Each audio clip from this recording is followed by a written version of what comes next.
May gusto ka bang i-block sa Messenger o baka gusto mo namang i-unblock ang isang tao pero hindi mo na makita kung saan? Sa video na ito, ituturo ko sa inyo step by step kung paano mag-block at unblock sa bagong update ng Messenger ngayong 2026. Ngayon, buksan po natin ang ating Messenger app.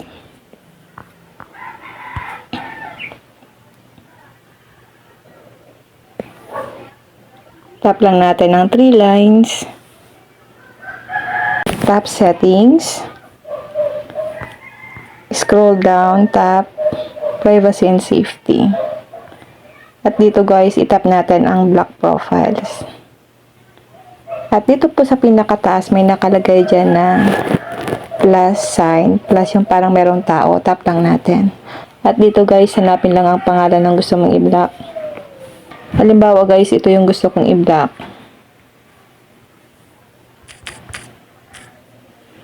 Tap lang natin. Then, tap nyo na po ang block. Blocking na po siya.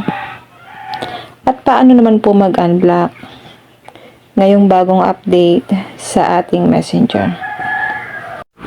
Back lang natin. Dito guys, yung bago nyo pong na-block, madali mo siyang ma-unblock. Itap mo lang yung unblock.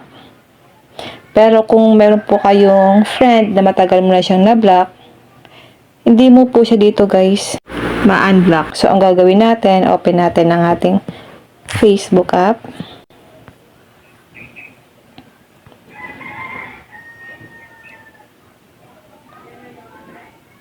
Tap profile sa upper corner.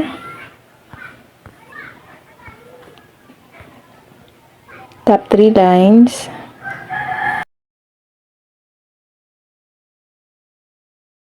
Tap settings and privacy.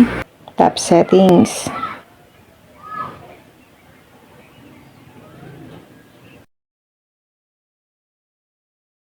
Scroll lang natin. Hanapin niyo po ang blocking. Tap lang natin ang blocking. Lalabas dito yung mga na-block natin sa ating Messenger. Para ma-unblock yan, itap nyo lang po ang unblock. Tap unblock. Ganun lang po guys kadali kung paano po i-unblock ang mga na-block natin sa ating mga Messenger. Kung hindi nyo po siya ma-unblock sa inyong mga Messenger, i-unblock nyo po siya sa inyong mga Facebook. Reminder lang mga kaibigan, kapag in-unblock mo ang isang tao, hindi automatic na magiging friends ulit kayo sa Facebook kung na-unfriend mo siya dati.